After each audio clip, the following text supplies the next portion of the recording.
Good evening, Ram Ram, नमस्कार, जय हिंद। मैं संदीप सिवाज स्वागत करता हूं आप सभी बच्चों का आपके अपने बेहतरीन और शानदार लर्निंग प्लेटफॉर्म पर। उम्मीद करता हूं आप और आपका परिवार एकदम स्वस्थ होगा, तंदुरुस्त होगा और खाकी वर्दी की तैयारी में आप लोग जी जान से जुटे हुए होंगे। जितने भी बच्चे आज के सेशन में मेरे साथ लाइव जुड़ते जा रहे हैं, एक बार फटाफट मेरे को बता दीजिएगा। ऑडियो वीडियो एकदम परफेक्ट है, क्लियर है, ओके है और सब कुछ परफेक्ट है। तो मेरे दोस्त, एक लंबे अंतराल के बाद दोबारा से अपनी जो क्लासेज हैं ज्योग्राफी की, वो कंटिन्यू आगे बढ़ाते हैं। और डेली आप लोगों की जो क्लास होगी, यानी कि वीक के अंदर आपकी जो अब क्लास होगी बच्चों, वो मंडे टू फ्राइडे हुआ करेगी। 5 दिन आपकी क्लास होगी और इस क्लास का जो टाइम है वो रात को 9 बजे होगा। और यदि मेरे दोस्त पहले कोई सब्जेक्ट आपका किसी टाइम पर कंप्लीट हो जाता है तो इस टाइम को हम चेंज करने का काम करेंगे। लेकिन जब तक मेरे दोस्त टाइम चेंज नहीं होता तो आप और मुझे, ठीक है, ये 9 बजे ही ज्योग्राफी जो है वो पढ़ानी पड़ेगी और आपको पढ़नी पड़ेगी। तो एक बार सारे के सारे बच्चे बता दीजिएगा, ऑडियो वीडियो एकदम परफेक्ट है, क्लियर है, ओके है। और मेरे को ये भी याद दिला दीजिएगा कि लास्ट क्लास जो अपनी हुई थी बच्चों, उसमें हमने लास्ट जो है वो क्या पढ़ा था। ठीक है, एक बार मेरे को याद दिलाइएगा, थोड़ा सा एक बार फटाफट याद दिला दीजिएगा, उसके बाद हम आगे बढ़ेंगे। गली में आज चांद निकल आया। बिल्कुल बेटा, आप लोग चांद से कम नहीं हैं, ठीक है। तो मुझे चांद बोलते हो तो आप भी चांद से कम नहीं है और ये दोनों के दोनों चांद चमकेंगे। एक बार सारे के सारे बच्चे फटाफट मेरे को बताएगा कि लास्ट जो हमने पढ़ा था वो क्या पढ़ा था बेटा।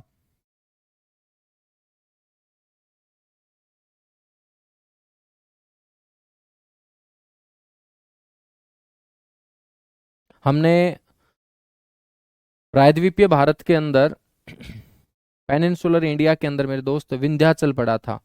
अच्छा, विंध्याचल हमने पढ़ा था, बिल्कुल। तो अब मेरे बेटा हम पढ़ने वाले हैं सतपुड़ा पर्वत। कौन सा पर्वत?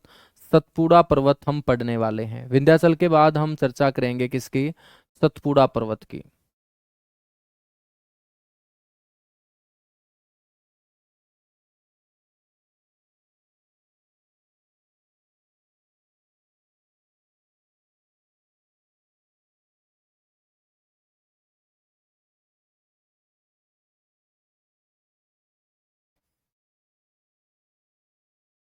तो चलिएगा बच्चों,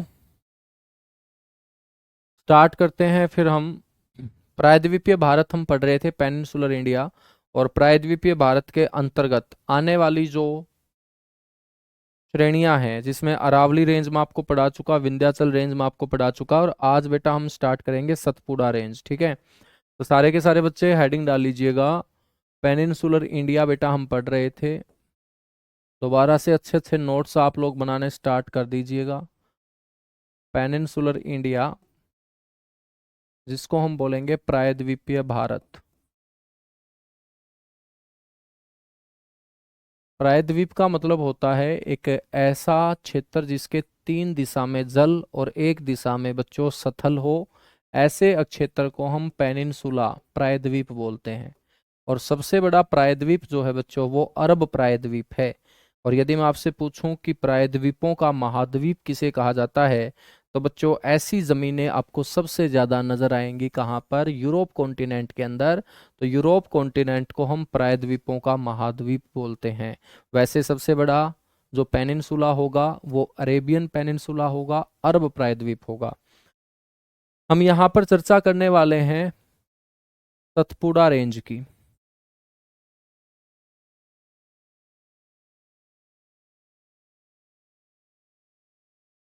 सतपुड़ा श्रेणी।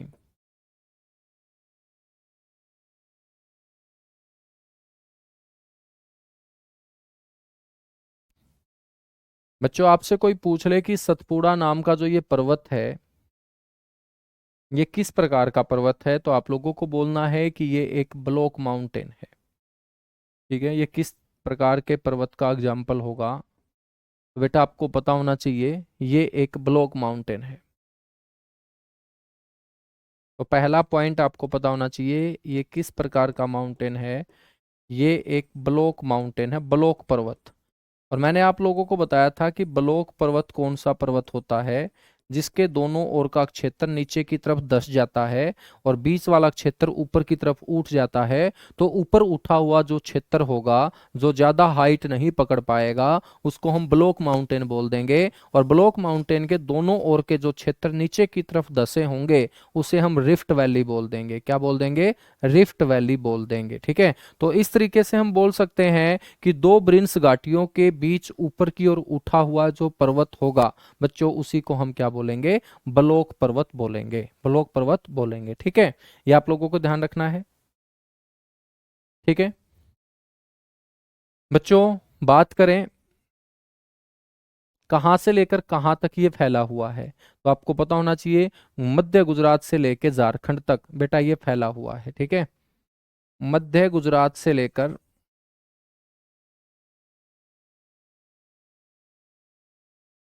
मिडल गुजरात से लेकर फिर मध्य प्रदेश,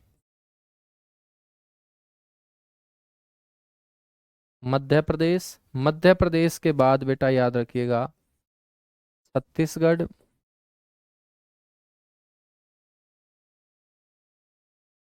झारखंड। ठीक है, यहां पर ये फैला हुआ है।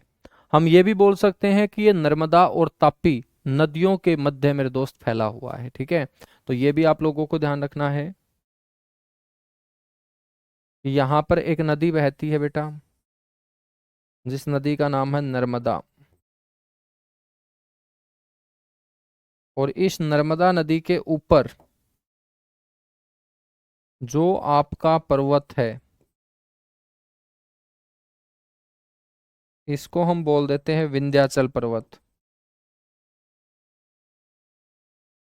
क्या बोल देते हैं? विंध्याचल पर्वत बोल देते हैं इसको। ठीक है, और इसके ठीक नीचे का जो आपको पर्वत नजर आएगा बेटा, उसे बोलते हैं सतपुड़ा। कौन सा पर्वत बोलते हैं उसे? सतपुड़ा पर्वत बोलते हैं। और इस सतपुड़ा पर्वत के ठीक नीचे बच्चों एक और नदी बहती है जिसका नाम है ताप्ती रिवर। तो हम बोल सकते हैं कि सतपुड़ा पर्वत की जो लोकेशन होगी वो कौन सी दो नदियों के बीच होगी? हम बोल देंगे कि ये नर्मदा और ताप्ती नदियों के मध्य स्थित है। Located in between Narmada and Tapti river. तो नर्मदा और ताप्ती नदियों के बीच, तो नर्मदा व ताप्ती नदियों के बीच मेरे दोस्त ये क्या है? स्थित है। ठीक है, सतपुड़ा नाम का ये पर्वत, याद रखेंगे। बच्चों हम बात करें तो इसकी जो मुख्य रेंज होंगी वो कौन कौन सी होंगी? जो मुख्य श्रेणियां होंगी, मेन जो रेंज होंगी वो कौन कौन सी होंगी? उसके अंदर एक तो आ जाएगी राजपीपला। कौन सी पहाड़ी आ जाएगी? राजपीपला पहाड़ी।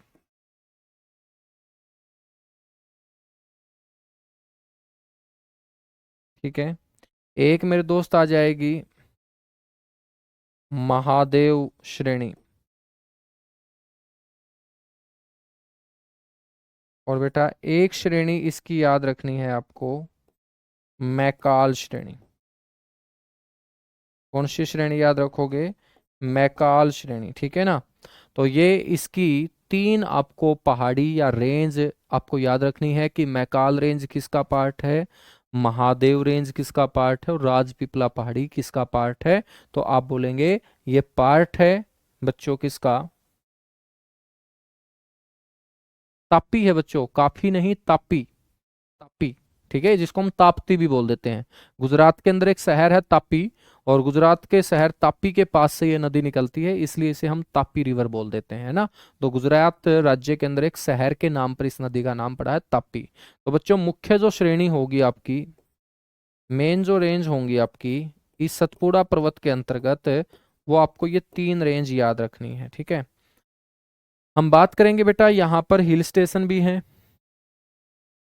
क्या है? हिल स्टेशन भी है।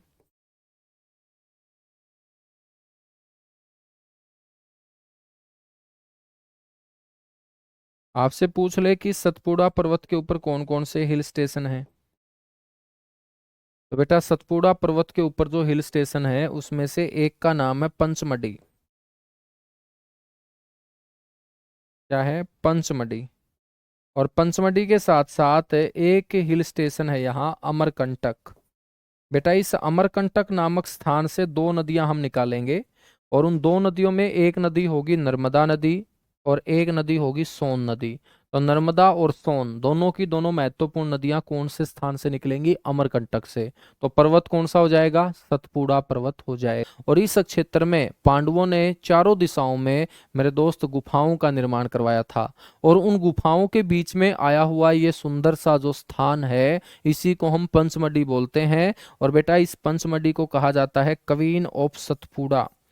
सतपुड़ा पर्वत की रानी कहा जाता है इसे, क्वीन ऑफ सतपुड़ा। किसे कहा जाता है? पंचमढ़ी को। तो ये याद रखिएगा, सतपुड़ा पर्वत की कहा सतपुड़ा पर्वत की रानी। तो सतपुड़ा पर्वत की जो रानी है क्वीन ऑफ सतपुड़ा, वो क्या हो जाएगी? पंचमढ़ी हो जाएगी। क्या हो जाएगी? पंचमढ़ी हो जाएगी। ठीक है ना? हिल स्टेशन का मतलब पर्वतों के ऊपर घूमने फिरने का स्थान। ठीक है ना? हाँ।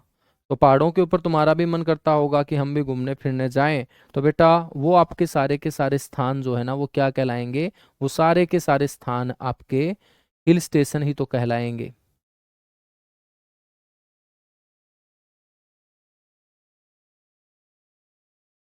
ठीक है।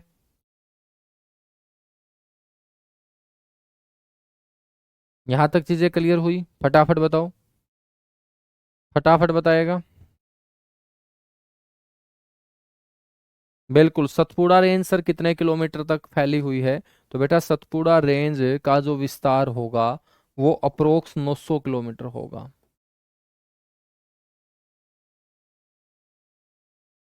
कितने किलोमीटर तक होगा? 900 किलोमीटर तक होगा। बेटा मैं आपसे पूछूं कि highest peak of Satpura, highest peak of Satpura, तो आप लोगों को बोलना है धूपगढ़। क्या बोलोगे? धूपगढ़। फटाफट नोट करो, नोट करने के बाद डन लिखना, इसके बाद आगे बढ़ेंगे।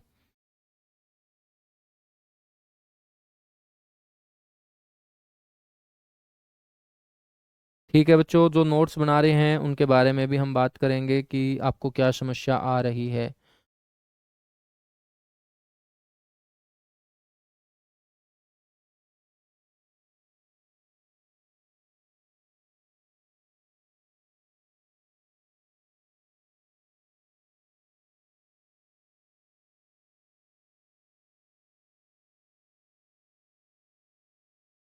डन हो चुका है, चलेगा। अब हम बात करते हैं इसकी हाईएस्ट पीक। मान के चलेगा बेटा यहाँ पे सतपुड़ा है।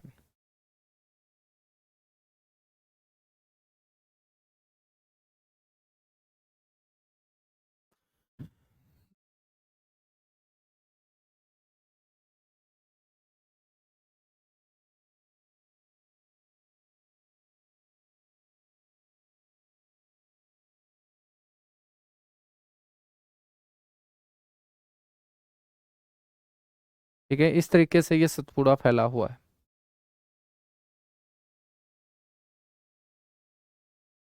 तो बच्चों हम बात करें, यहाँ पर सतपुड़ा की मैकाल रेंज है। मैकाल श्रेणी। कौन सी श्रेणी है? मैकाल श्रेणी। और मैकाल श्रेणी के अंदर ही मैं बात करूं तो मेरे दोस्त आप लोगों को यहाँ पास में ही एक और रेंज पढ़ने को मिलेगी, इसका नाम होगा महादेव। मैकाल और महादेव, मैंने आप लोगों को दो रेंज पढ़ाई, मैकाल रेंज, महादेव रेंज। तो बेटा ये जो महादेव रेंज है ना, इसी महादेव रेंज का पार्ट है कौन सी चोटी? धूपगढ़ चोटी। और महादेव रेंज का ही पार्ट है धूपगढ़।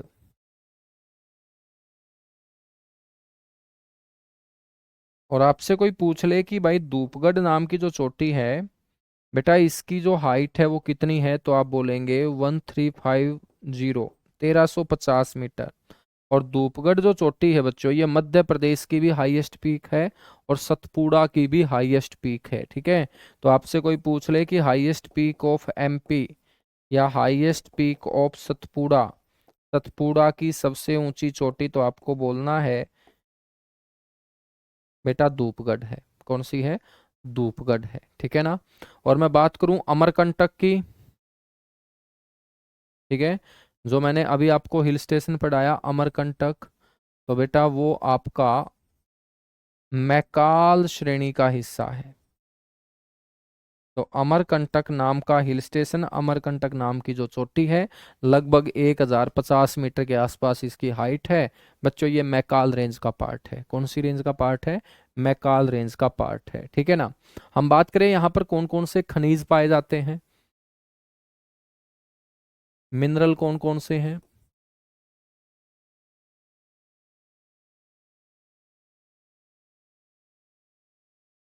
तो आपको पता होना चाहिए, कॉपर और कोल, तांबा और कोयला।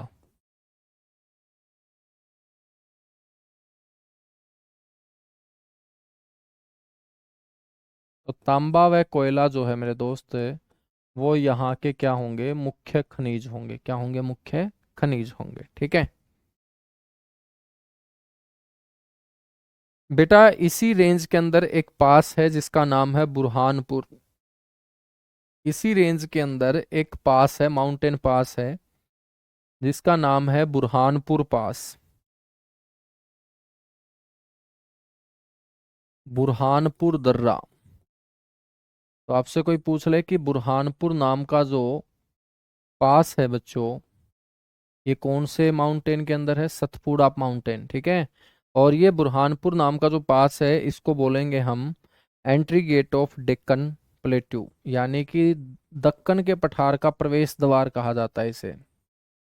हम आगे पठार पढ़ेंगे, और जब हम पठार पढ़ेंगे तो दक्कन के पठार का जो प्रवेश द्वार होगा बेटा,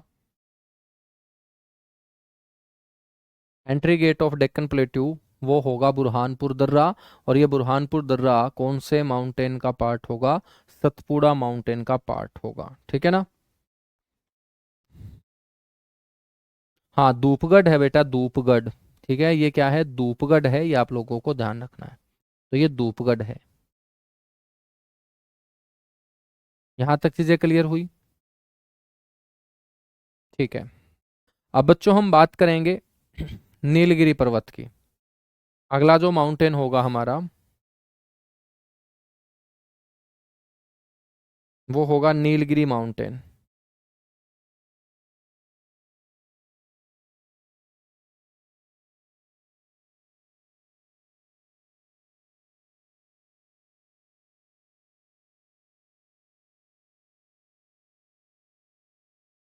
आप लोगों के एग्जाम की डेट आ चुकी है क्या बच्चों, या अभी नहीं आई है? नेक्स्ट है बच्चों नीलगिरी। नील का मतलब होता है नीला, और गिरी का मतलब होता है पर्वत। तो बेटा इस पर्वत के ऊपर जो वेजिटेशन पाई जाती है, वनस्पति पाई जाती है, वो नीले रंग की पाई जाती है। और नीले रंग की वनस्पति पाए जाने के कारण ही इस पर्वत का नाम क्या है? नीलगिरी है। कौन सा पर्वत है ये? नीलगिरी पर्वत है, ठीक है। इस नीलगिरी पर्वत के बारे में हम चर्चा करें, तो आपको ध्यान रखना है सबसे पहला पॉइंट, कि एक तो इसे क्या कहा जाता है? इसको ब्लू माउंटेन कहा जाता है। मैंने आपको बताया कि यहाँ पर जो वेजिटेशन है, वनस्पति है, वो कौन से कलर की है? ज्यादा नीले रंग की। तो नीले रंग की वनस्पति ज्यादा पाए जाने के चलते इसे बेटा ब्लू माउंटेन या नीला पर्वत कहा जाता है, ठीक है। यदि हम बात करें इसके एक्सपेंशन की, ये कहाँ से लेके कहाँ तक फैला हुआ है, इसका विस्तार हमें कौन से राज्यों के अंदर देखने को मिलता है, तो बेटा इसका जो विस्तार है ना, वो आप लोगों को ध्यान रखना है। कर्नाटक, केरल और तमिलनाडु। कर्नाटक, केरल और तमिलनाडु, इन राज्यों के अंदर बच्चों आपको विस्तार देखने को मिलेगा, ठीक है। ये नीलगिरी जो माउंटेन है बेटा, इसकी जो हाईएस्ट पीक है, सर्वोच्च चोटी है, वो कौन सी है?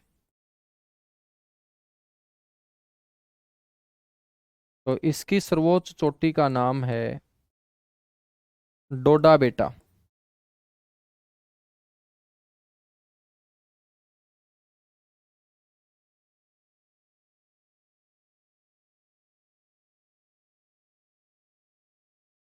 डोडा बेटा चोटी। अब देखिएगा ये पहाड़ियां फैली हुई हैं इन राज्यों में। तो बेटा ये जो चोटी होगी ये तो आपकी एक ही राज्य में होगी, ऐसा तो है नहीं, पहाड़ का तो विस्तार हो सकता है, चोटी तो आपकी एक ही राज्य में होगी। तो बच्चों ये जो डोडा बेटा चोटी है ये कौन से राज्य में है? तमिलनाडु राज्य के अंदर।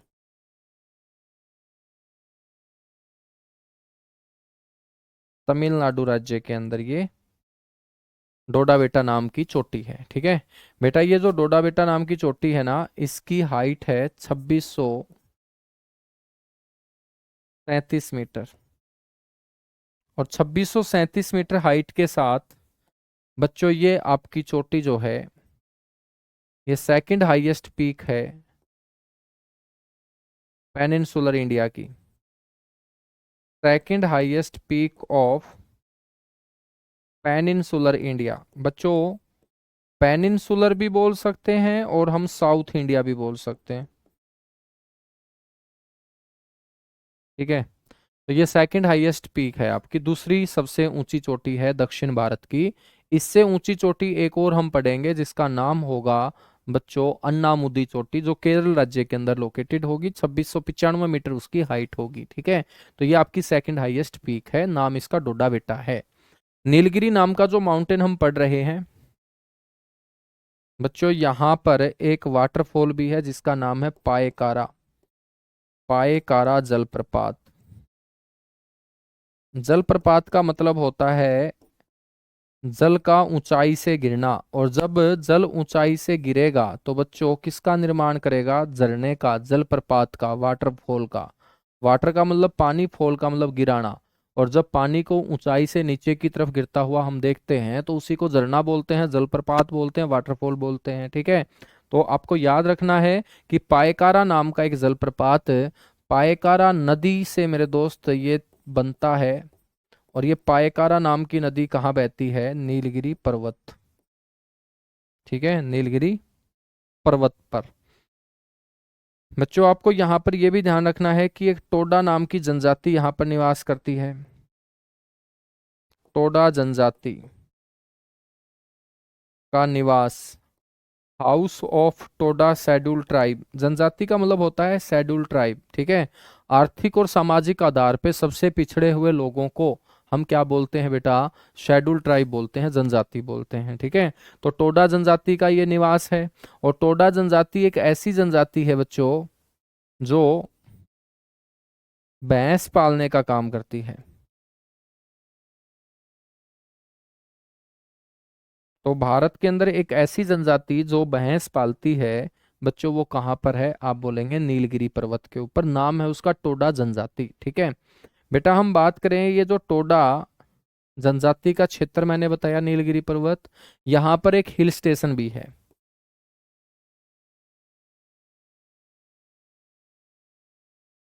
हिल स्टेशन भी है। बेटा मैं आपसे पूछूं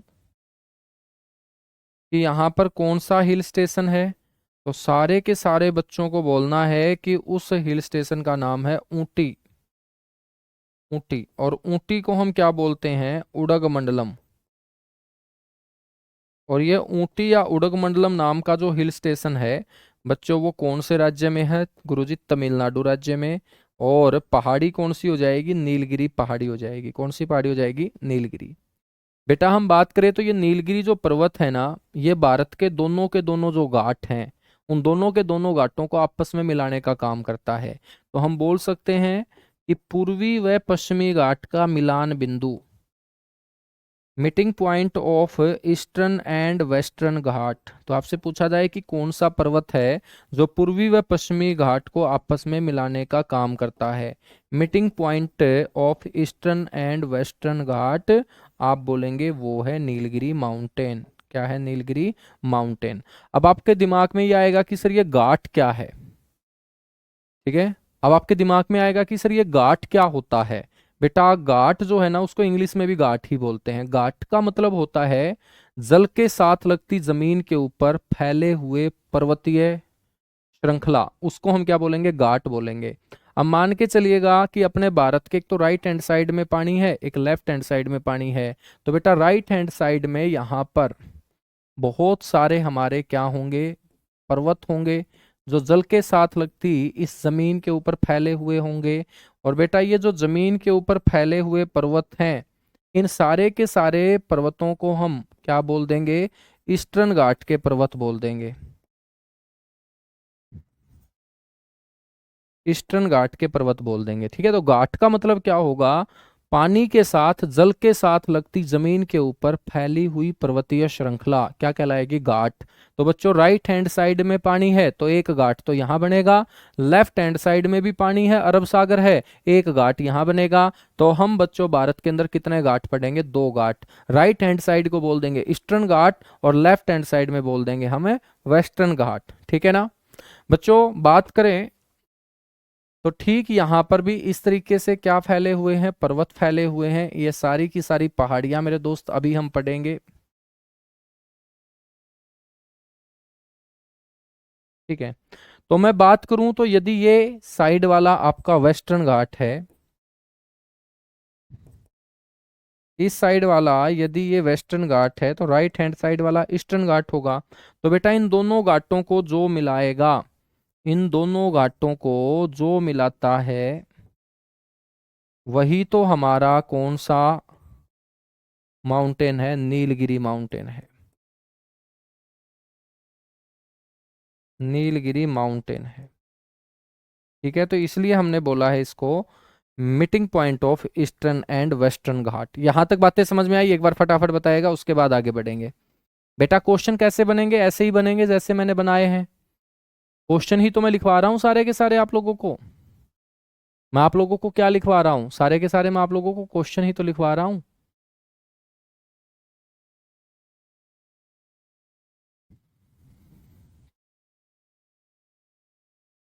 आप मेरे को एक बात बताओ, मैं आपको लिखवा क्या रहा हूं, मैं आपको क्वेश्चन ही तो लिखवा रहा हूं सारे के सारे, और क्या लिखवा रहा हूं।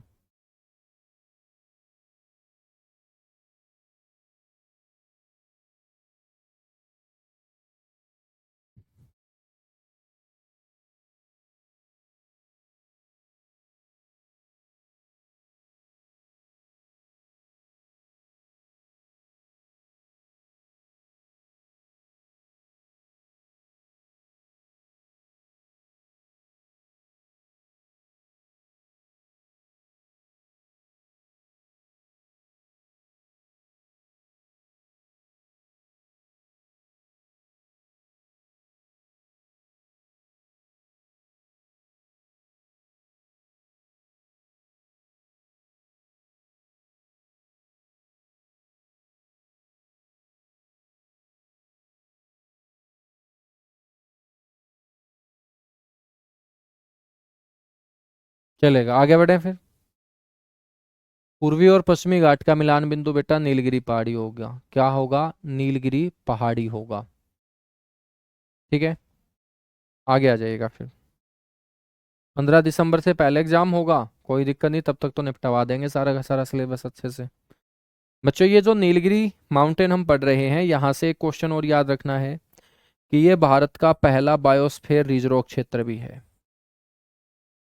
भारत का प्रथम बायोस्फीयर रिजर्व।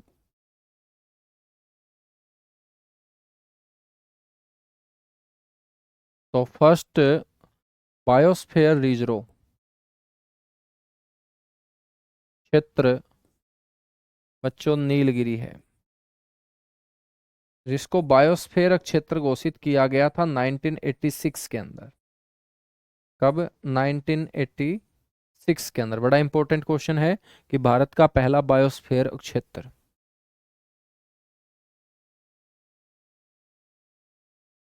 तो नीलगिरी के बारे में ये सारी की सारी बातें बच्चों आपकी कंप्लीट हो चुकी हैं। ठीक है, अब हम बात करेंगे यहाँ पर एक तो इस घाट की और एक इस घाट की। तो सबसे पहले बच्चों मैं आप लोगों को बता रहा हूँ यहाँ पर वेस्टर्न घाट। पायकारा, पायकारा मेरे दोस्त नीलगिरी पर्वत के ऊपर ही है। तो पायकारा जो मैंने आपको बताया है वो नीलगिरी पर्वत के ऊपर ही तो बताया है।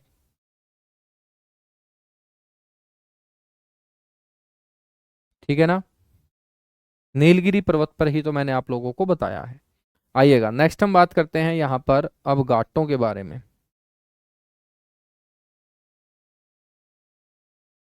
बिल्कुल आराम आराम से समझने के टॉपिक है, जल्दबाजी करनी नहीं है, ठीक है। सिलेबस आपका बिल्कुल अच्छे से हो जाएगा।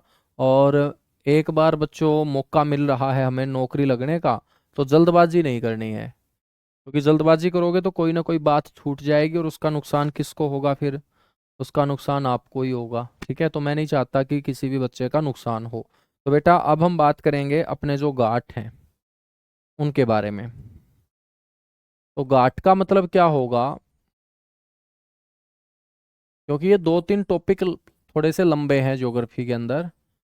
उसके बाद आपका डेली एक टॉपिक कंप्लीट होना स्टार्ट हो जाएगा। एक तो ये टॉपिक अपना चल रहा है थोड़ा सा लेंथी है, कि इससे आगे वाला जो टॉपिक पढ़ेंगे ड्रेनेज सिस्टम, वो आपकी 7 से 8 क्लास लेगा, ठीक है। उसके बाद बच्चों आपका सिलेबस होता ही दिखेगा, बहुत तेज चलेगा फिर सिलेबस, ठीक है। तो हम बात करेंगे घाट की। तो घाट का मतलब आप समझ ही चुके हैं।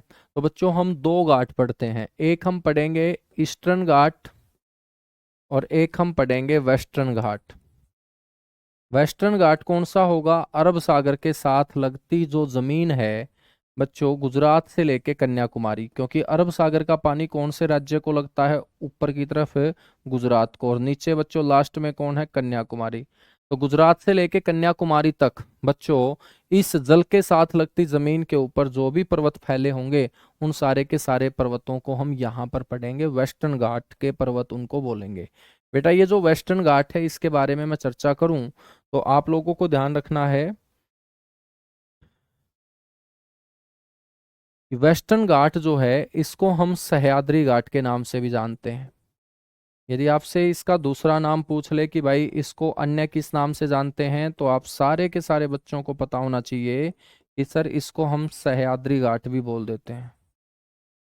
कौन सा घाट बोल देते हैं? सह्याद्री घाट। बेटा हम बात करें तो इसका जो विस्तार है, एक्सपेंशन है, वो कहाँ से लेकर कहाँ तक है?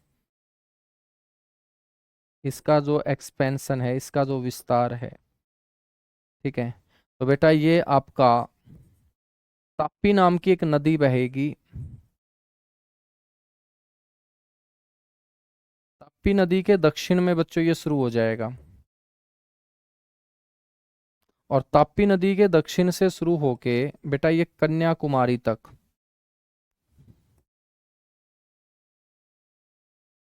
कन्याकुमारी जो है वो पार्ट है किसका? तमिलनाडु का।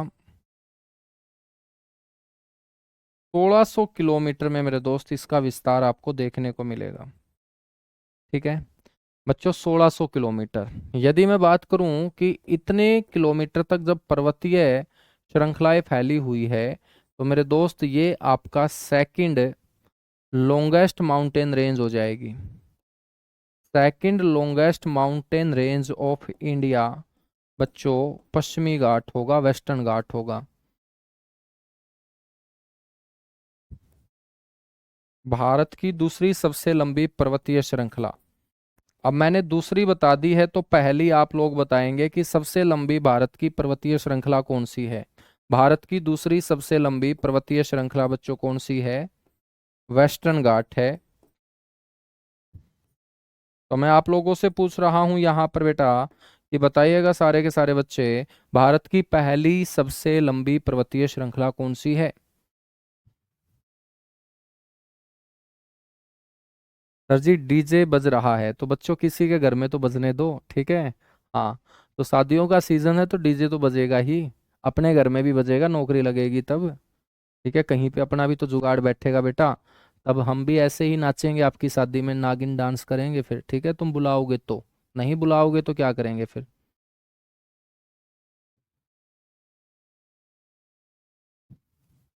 फटाफट बताएगा।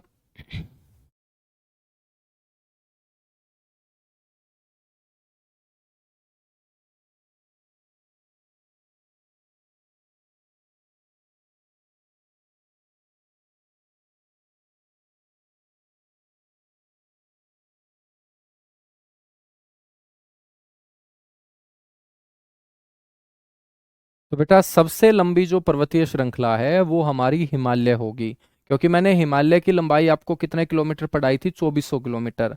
और हिमालय के बाद बच्चों 1600 किलोमीटर में मैं आपको क्या बता रहा हूँ, वेस्टर्न घाट बता रहा हूँ। ठीक है, तो ये दूसरी सबसे लंबी हमारी क्या हो जाएगी, माउंटेन रेंज हो जाएगी, 1600 किलोमीटर के अंदर फैली हुई। बच्चों हम बात करें तो इसको हम दो भागों में तोड़ेंगे, एक उत्तरी सह्याद्री और एक दक्षिणी सह्याद्री। ठीक है ना, इसको सह्याद्री घाट कहा जाता है, सह्याद्री घाट। बच्चों इसका जो विस्तार है वो आप लोगों ने देख लिया होगा कि यहाँ पर एक नदी बहती है इस तरीके से। इस नदी का नाम है ताप्ती नदी। कौन सी नदी है ये, ताप्ती नदी। और यदि ये ताप्ती नदी है तो नीचे की तरफ यहाँ पर कौन है बच्चों, कन्याकुमारी।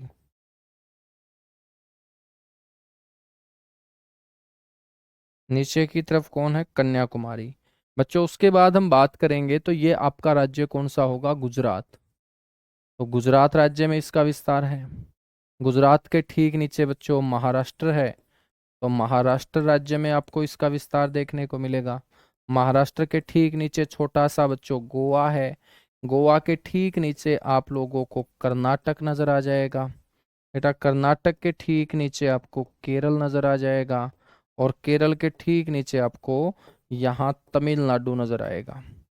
तो इन राज्यों के अंदर आपको इसका विस्तार देखने को मिलता है। ठीक है, यदि हम बात करें तो यहाँ पर कौन सी वनस्पति पाई जाती है, बेटा यहाँ पर वेजिटेशन किस प्रकार का आपको मिलेगा, वेजिटेशन यानी कि वनस्पति।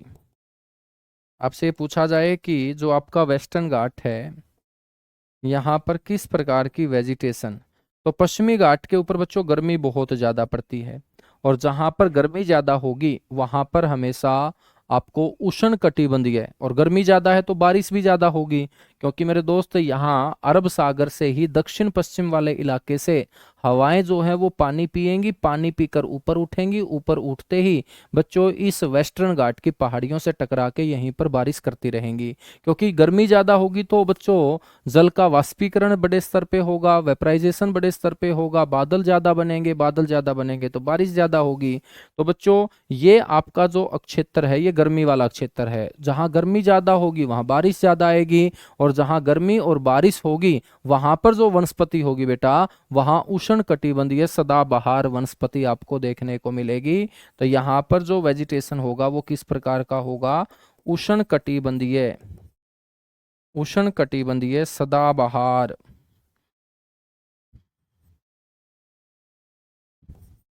वनस्पति बच्चों आपको यहाँ देखने को मिलेगी। ठीक है, इसको हम इंग्लिश में बोलेंगे tropical, tropical evergreen vegetation.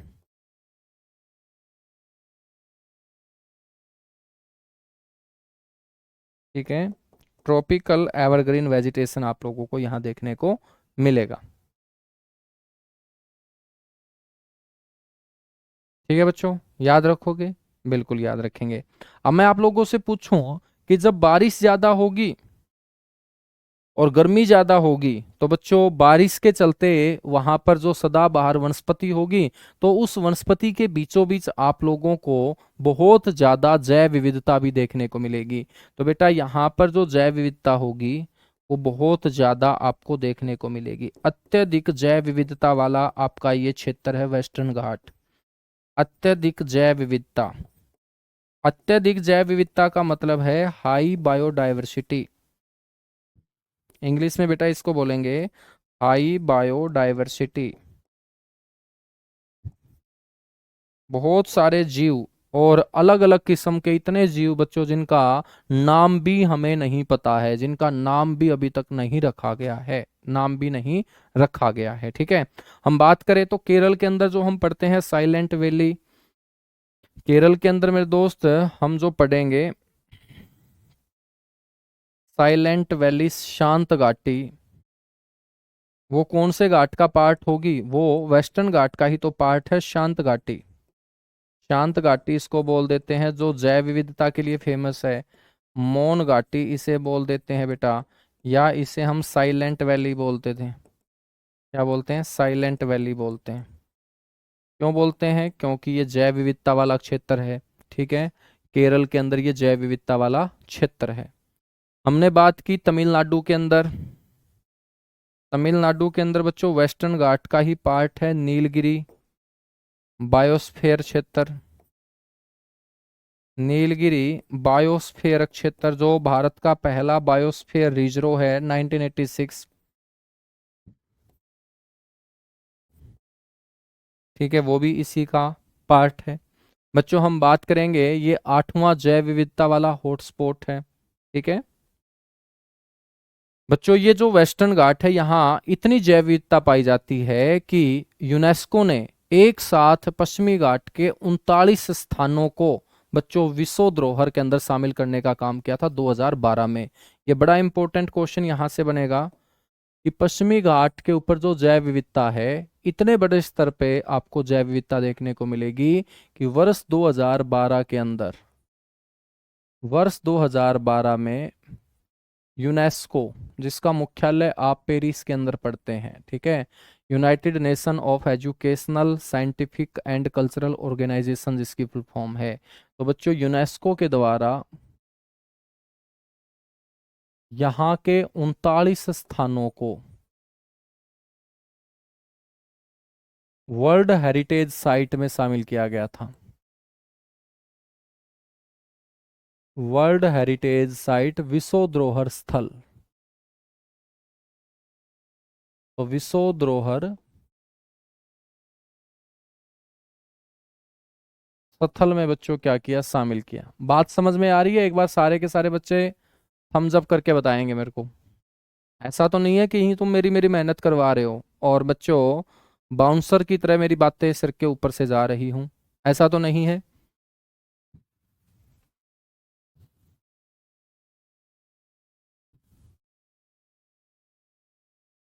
Sir यह विषय कब खत्म होगा? बेटा ये विषय खत्म होने का है ही नहीं, ठीक है, ये विषय कभी खत्म होता ही नहीं है।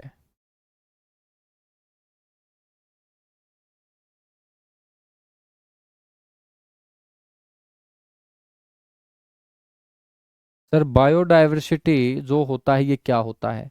बच्चों बायोडायवर्सिटी जो आपका हॉटस्पॉट होता है ना, ये एक ऐसा जीवों से भरा हुआ भौगोलिक क्षेत्र होता है जिसे मनुष्यों से खतरा रहता है। ऐसे क्षेत्रों को हम जैव विविधता हॉटस्पॉट बोलते हैं। क्या बोलते हैं? जैव विविधता हॉटस्पॉट बोलते हैं। क्योंकि जहां पर मनुष्य पहुंचेगा तो मेरे दोस्त वो सारा का सारा क्षेत्र तहस नहस कर दिया जाएगा। ठीक है ना? समझ में आई मेरी बात?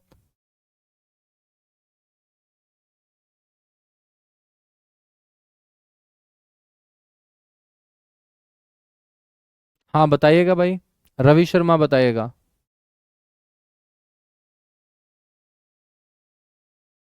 बिल्कुल आप लोगों बिल्कुल आप लोगों के जो डाउट है मैं साथ के साथ ले भी रहा हूँ, ठीक है, लेकिन आपका जो अनावश्यक डाउट होगा तो बच्चों उसको मैं कैसे लूंगा?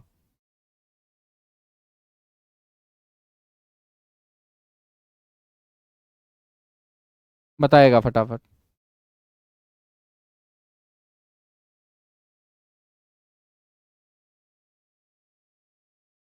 चलेगा। अब हम बात कर रहे हैं इन पहाड़ियों के बारे में।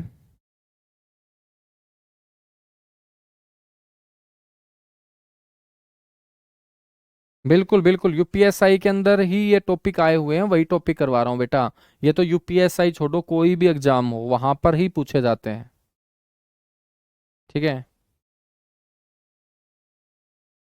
अब हम बात करेंगे जो ये वेस्टर्न घाट है, और वेस्टर्न घाट जो इन इन राज्यों में फैला हुआ है, तो इन राज्यों के अंदर कौन कौन सी पहाड़ियां हैं बच्चों जो इस घाट का क्या मानी जाएंगी? पार्ट मानी जाएंगी। तो आइएगा फटाफट इन सारी की सारी पहाड़ियों को हम रगड़ देते हैं, समझ लेते हैं। ठीक है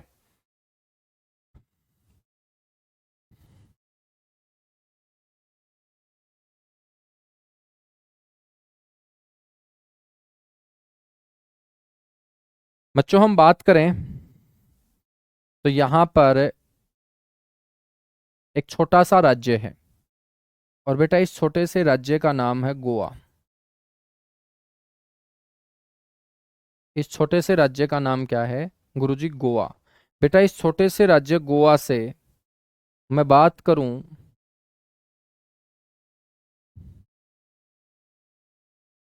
एक अक्षांश गुजरता है इस तरीके से। ठीक है बेटा, इस छोटे से राज्य गोवा से एक अक्षांश गुजरता है इस तरीके से, और इस अक्षांश को हम बोलते हैं 16 डिग्री अक्षांश। कितने डिग्री अक्षांश बोलते हैं? 16 डिग्री अक्षांश। बेटा ये जो 16 डिग्री अक्षांश मैंने बोला, तो इस 16 डिग्री अक्षांश के ठीक ऊपर का जो भाग है इसको बोलते हैं उत्तरी सह्याद्री। क्या बोलते हैं? उत्तरी सह्याद्री। ठीक है। और इसके ठीक नीचे का जो भाग है बेटा उसको बोलते हैं दक्षिण सह्याद्री। तो जो सह्याद्री घाट है, पश्चिमी घाट है, इसको हम दो भागों में तोड़ लेंगे। एक को बोलेंगे उत्तरी सह्याद्री, एक को बोलेंगे हम दक्षिणी सह्याद्री। आपसे क्वेश्चन पूछा जाएगा कि भाई सह्याद्री घाट को दो बराबर भागों में कौन सा अक्षांश बांटता है? 16 डिग्री अक्षांश कहाँ से गुजरता है बेटा? ये आपको पता होना चाहिए कि ये गुजरता है गोवा से। कहाँ से गुजरता है? गोवा से। ठीक है। और हमने पढ़ा कि यहाँ ऊपर में एक नदी है बच्चों इस तरीके से, और ये जो नदी थी इसका नाम क्या था? ताप्ती रिवर। ये नदी कौन सी है? ताप्ती रिवर। और फिर है एक, हमने नीचे की तरफ ये एक क्षेत्र पढ़ा था बेटा, इसका नाम हमने पढ़ा कन्याकुमारी, जो तमिलनाडु का हिस्सा है। तो 1600 किलोमीटर के अंदर फैला हुआ वेस्टर्न घाट, जो सेकंड लॉन्गेस्ट माउंटेन रेंज है इंडिया की बच्चों, उसको 16 डिग्री लैटिट्यूड जो है वो दो भागों में बांटता है। गोवा से ठीक ऊपर का जो भाग होगा उसको हम नॉर्थ सह्याद्री बोल देंगे, नीचे का जो भाग होगा उसको हम साउथ सह्याद्री बोल देंगे। क्या बोल देंगे? साउथ सह्याद्री हम बोल देंगे। ठीक है ना बच्चों? हम बात करें, यदि ये ताप्ती नदी है, तो ताप्ती नदी के ठीक नीचे यहां महाराष्ट्र के अंदर मेरे दोस्त एक पहाड़ी है, और महाराष्ट्र के अंदर इस पहाड़ी का नाम है सतमाला पहाड़ी। तो अब क्वेश्चन कैसे पूछेगा बेटा? एक तो क्वेश्चन ये पूछ लेगा कि सतमाला नाम की जो पहाड़ी है ये कौन से घाट का हिस्सा है? तो आप बोलेंगे सतमाला नाम की जो पहाड़ी है ना, ये हिस्सा है वेस्टर्न घाट का। और कौन से राज्य के अंदर है बेटा? महाराष्ट्र राज्य के अंदर है। कौन से राज्य के अंदर है? महाराष्ट्र राज्य के अंदर है। ठीक है। हम बात करें तो इसके आगे चल के फिर एक और पहाड़ी है यहां पर बच्चों, इस पहाड़ी को हम बोलते हैं हरिश्चंद्र श्रेणी। कौन सी श्रेणी बोलते हैं? हरिश्चंद्र श्रेणी। तो ये हरिश्चंद्र श्रेणी भी कहाँ होगी गुरुजी? महाराष्ट्र राज्य में होगी हरिश्चंद्र श्रेणी भी। बेटा ये जो हरिश्चंद्र श्रेणी मैंने आपको पढ़ाई, इसी हरिश्चंद्र श्रेणी की सबसे ऊंची चोटी है कलसूबाई। इस सर्वोच्च चोटी का नाम क्या है? कलसूबाई।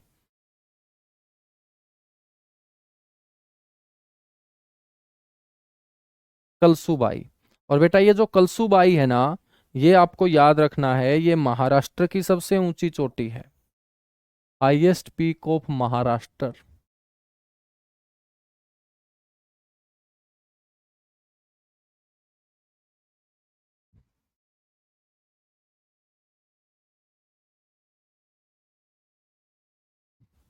तो बेटा ये महाराष्ट्र की क्या है?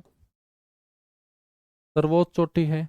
और इस कलसूबाई नाम की चोटी की यदि मैं आपसे पूछूं हाइट कितनी है, तो आपको बोलना है 1646 मीटर। कितने मीटर? 1646 मीटर। ठीक है ना बेटा? ताप्ती नदी है, इसको ताप्ती तो आप बोल देते हो, आशुतोष शर्मा। ठीक है। हाँ ये नदी ताप्ती है, ताप्ती तो हम बोल देते हैं। बच्चों हरिश्चंद्र श्रेणी के ठीक नीचे एक और पहाड़ी है, इसका नाम है महाबलेश्वर।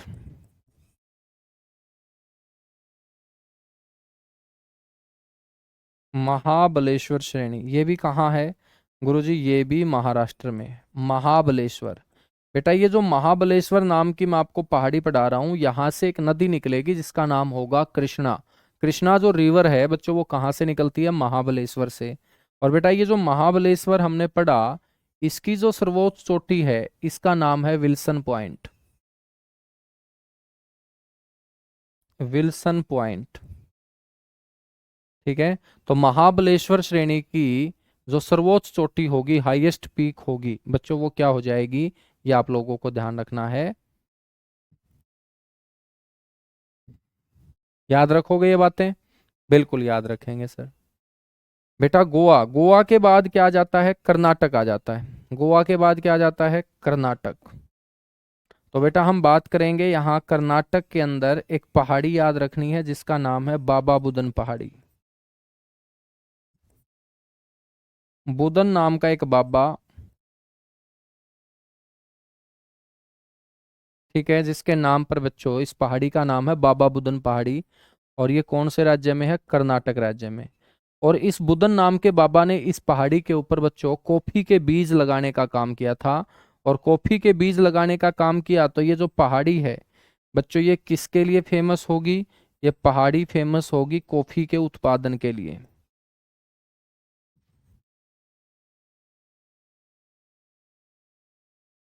तो बेटा ये फेमस होगी किसके लिए, कॉफी की खेती के लिए, ठीक है।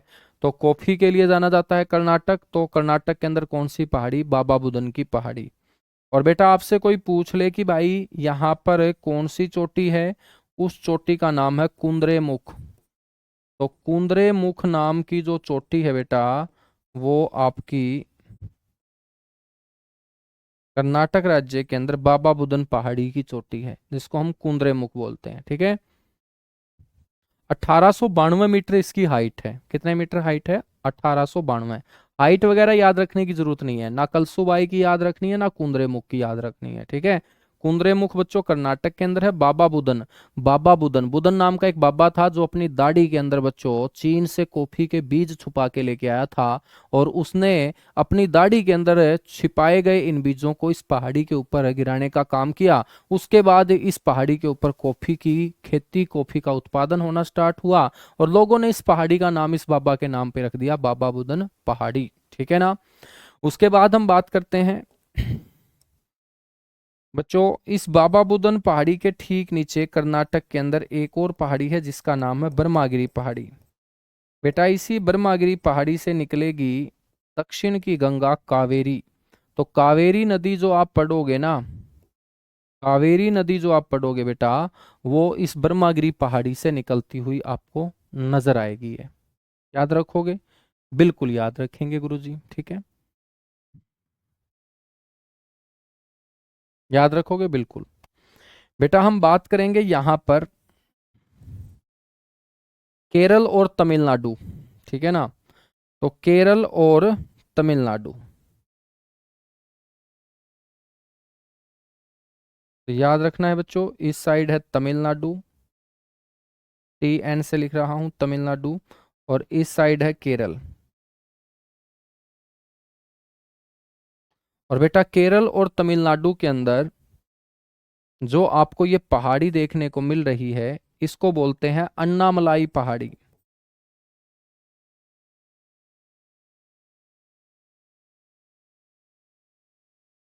तो अन्नामलाई पहाड़ी का विस्तार कौन से राज्यों में है, केरल में भी और तमिलनाडु में भी। बच्चों अन्नामलाई जो पहाड़ी है ना, इसकी जो हाईएस्ट पीक है, ये आपकी हाईएस्ट पीक होगी ऑफ वेस्टर्न घाट,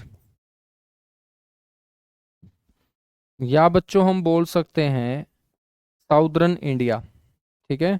दक्षिणी भारत की भी सबसे ऊंची चोटी। और बच्चों उसका नाम है अन्नामुदी।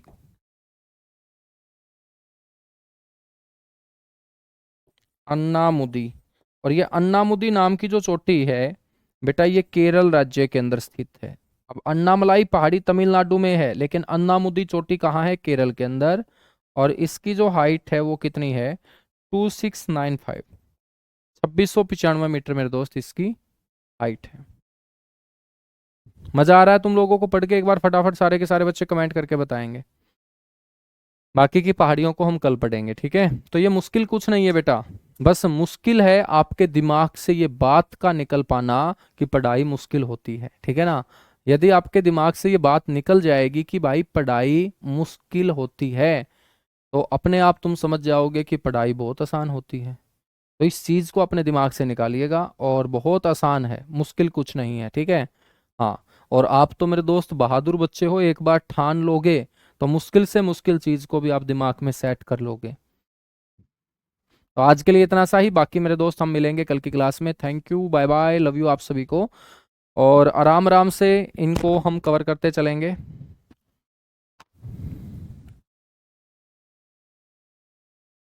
ठीक है, तो आराम आराम से हम इन चीज़ों को कवर करते चलेंगे, और जो स्टैटिक पार्ट होगा ना, तो बच्चों उसके अंदर हम समय ज़्यादा नहीं लगाएंगे फिर। ठीक है, तो आपका सिलेबस जो है वो एग्जाम से पहले कंप्लीट हो जाएगा, बहुत अच्छे से कंप्लीट हो जाएगा, और आपके सारे के सारे क्वेश्चन कवर होंगे। बस मैं आप लोगों को आश्वस्त इस बात से करता हूँ, आप लोग बस चुपचाप बहुत अच्छे तरीके से अपनी मेहनत साथ के साथ करते रहिएगा। और आप लोगों को पढ़ा के मेरे को बहुत आनंद आता है, मज़ा आता है, बहुत ही ज़बरदस्त बच्चे हैं जो चुपचाप क्लास को अटेंड करते हैं और जेन्युइन अपना डाउट लेते हैं। थैंक यू बच्चों।